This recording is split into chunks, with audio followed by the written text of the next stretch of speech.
Hello, good morning and welcome back to a fresh new blog.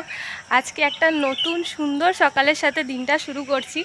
আর আজকের দিনটা আরও সুন্দর হয়েছে শুধুমাত্র তোমাদের উইশের জন্য।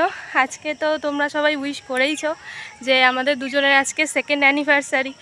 আর ও আমার থেকে অনেকটাই দূরে আছে, তো বাড়িতে একাই আসি। কিন্তু সত্যি কথা বলতে কি, তোমাদের এত উইশ এসছে যে আমার মনটা একদম দারুণ হয়ে গেছে।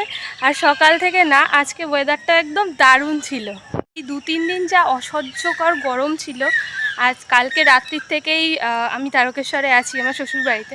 তো এখানে প্রচুর বৃষ্টি হয়েছে কাল রাত থেকেই, এখনও পর্যন্ত হয়ে চলেছে। এখন একটু থেমেছে, তো ওয়েদারটাও খুব সুন্দর। তো এই জন্য আমার মনটা আজকে আরও বেশি ভালো। সকালবেলা উঠে প্রথমেই স্নান টান সেরে নিয়েছি, তারপর একটু ছাদে এসেছি। ছাদে আসলে না, মানে চারদিকে দেখো, আমাদের পুরো চারদিকটা কিন্তু একদম গাছপালাতে ভর্তি, চারদিকে বাগান আমাদের। তো এই জায়গাটা আসলে খুব ভালো লাগে। আর গরমের সময় যদিও, কিন্তু এখানে অতটা বুঝতে পারবে না, মানে যেহেতু চারদিকে গাছপালা, এত বেশি হাওয়া দেয়। এখন নয়, ওই ঠিক বিকেলবেলার পর থেকে এত দারুণ হাওয়া দেয়, একদম মন ভরে যায়। তো যাই হোক, এখন কিছু কাজকর্ম আছে, নিচে চলে যাই। তোমাদের সাথে দেখা হচ্ছে আবার পরে, ততক্ষণের জন্য বাই। এই এখন বসে আছি। আর আসলে শাশুড়ি মায়ের শরীরটা একটু খারাপ ছিল, ওই জন্য মাকে নিয়ে একটু ডক্টরের কাছে গেছিলাম, দেখিয়ে নিয়ে আসলাম। কারণ ওরা দুজন, মানে মা আর দিদিভাই এখানে একাই থাকে, আমি যেহেতু ওখানে থাকি, আর ও অনেক দিন ছাড়া ছাড়া বাড়ি আসে। তো তাই জন্য মাকে একটু ডক্টর দেখিয়ে আনলাম। এমনি মোটামুটি ঠিকই আছে, একটু বয়স হয়েছে তো নানান কিছু সমস্যা এখন দেখা দিচ্ছে। তো যাই হোক, দেখিয়ে নিয়ে আসলাম। তাই দুপুরবেলা একদম ঘুম হয়নি। এখন ওই ঘড়িতে মোটামুটি 4:45 মতো বাজে। আর এই আসলাম রুমে, এসে একটু রেস্ট করছি। আর এই যে জানলার ধারে বসে প্রকৃতির শোভা দেখছি। এইখানে একটা জানলা আর ওইদিকে একটা জানলা, দুটো জানলা দিয়েই দেখা যায়, খুব ভালো লাগছে। ও তো ওইদিকে একা একা রয়েছে, দিন কাটাচ্ছে, বেশ ভালোভাবেই দিন কাটাচ্ছে। আর আমিও এইদিকে একা একাই ছিলাম। হঠাৎ করে আমার এখানের একজন, মানে আমি যেখানে এসেছি কাজের জন্য, সেখানে একজন হঠাৎ করে আমাকে ফোন করে উইশ করলো, স্যার হ্যাপি অ্যানিভার্সারি। তো তারপর জিজ্ঞাসা করলো, স্যার ডিনার হয়ে গেছে? আমি বললাম না, ডিনার তো হয়নি। বললো চলুন তাহলে স্যার একটুখানি আপনাকে ভিলাই শহরটা ঘুরিয়েও দেখাই, আর একসাথে গিয়ে ডিনারটা করে আসি, তাহলে ভালো লাগবে, একা একা বোরিং ফিল তো হবে না। আমি বললাম ঠিক আছে চলো, তাহলে তার কথাটাই আমি অ্যাকসেপ্ট করে নিলাম। ওই জন্যই কালকে আমি লাইভে আসতেও পারিনি।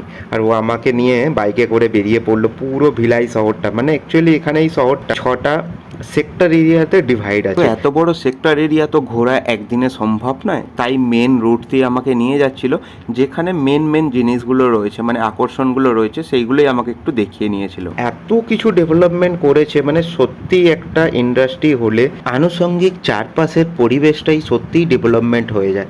সেটা এই ভিলয় একটা হচ্ছে জ্বলন্ত উদাহরণ। যাই হোক, এখানে রাশিয়ানরাও এসেছিল তখন, সেই সময় তাদের জন্য থাকার ব্যবস্থা করে দিয়েছিল। সেই জায়গাটাও আমি দেখেছি আজকে। অবশ্য ভালো করে দেখা হয়নি, কোনো একদিন দিনের বেলা এসে তোমাদের সাথেও শেয়ার করে নেব আশা করছি এখানে থাকাকালীন। আর রাত্রের যে মনোরম পরিবেশ এখানে তৈরি হয়েছে, সত্যিই সেটা অতুলনীয়, মানে আমার সত্যিই ভালো লাগছিল। আর রিসেন্টলি তো এখন আইআইটিও হয়েছে ভিলাইয়ে, ওটাও আমাকে দেখালো যে এইদিকে আইআইটি রয়েছে।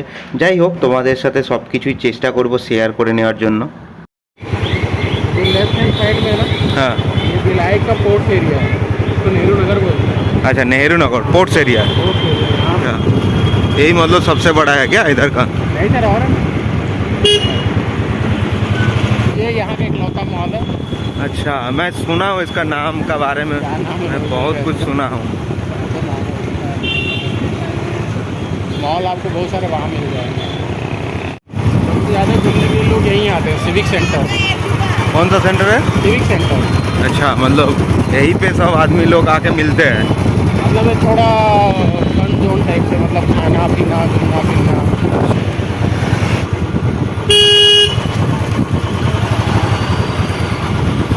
थोड़ा रस रहता है यहाँ पे, हाँ? क्राउड रहता है यहाँ पे, थोड़ा फैमिली आ रहे हैं, खा रहे हैं, अच्छा, यहाँ माहौल हमेशा ऐसे ही रहता है।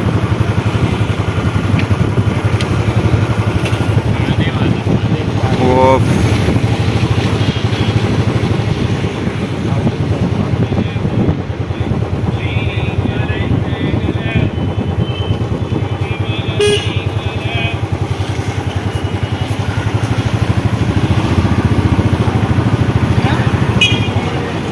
सारे चीज़ डीएसपी ने बनाया। सारा कुछ।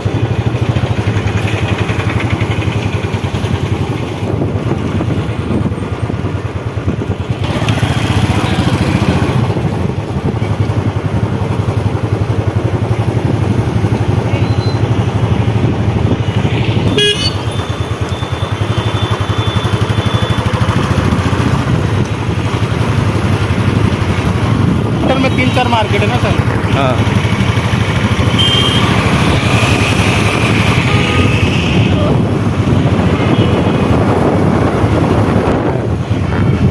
ये हम लोग का रेल चौक है।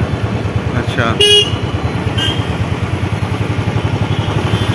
डीएसपी में इतना रेल मैन्युफैक्चर होता है। ये ब्लॉक रशियन कॉम्प्लेक्स है। ये ब्लॉक ये उन लोग के लिए रिजर्व हुआ था, रशियंस के लिए। घर उस तरफ है, हाँ एक घर है उस तरफ, बट हाँ, वो लड़का बोलता था मेरे को बहुत कुछ है, अब क्या कुछ नहीं देखा है। मैं बोला ठीक है, तुम दिखाया नहीं। एक्चुअली वो आया था, वो चला। आप जाओगे ना स्ट्रेट, हाँ 2 किलोमीटर वहाँ तक पूरा एरिया बेचते है। तो मैं सेंटर में घुमा रहा हूँ ताकि आपको दोनों तरफ दिख रहा है। हाँ हाँ। সব কিছু ঘুরে দেখানোর পরে দুজনে মিলে চলে গেলাম আল হাজিজ বলে একটা বিরিয়ানির দোকান আছে, যেটা সবথেকে ভিলাইয়ের ফেমাস বিরিয়ানির দোকান। যাই হোক, ওখানে গিয়ে আমরা দুজনে মিলে বিরিয়ানি খেয়ে নিলাম, আর এইভাবেই আমি আমার অ্যানিভার্সারির দিনটা কাটিয়ে নিলাম। তোমাদের কেমন লাগলো অবশ্যই তোমরা কমেন্ট করে জানিও।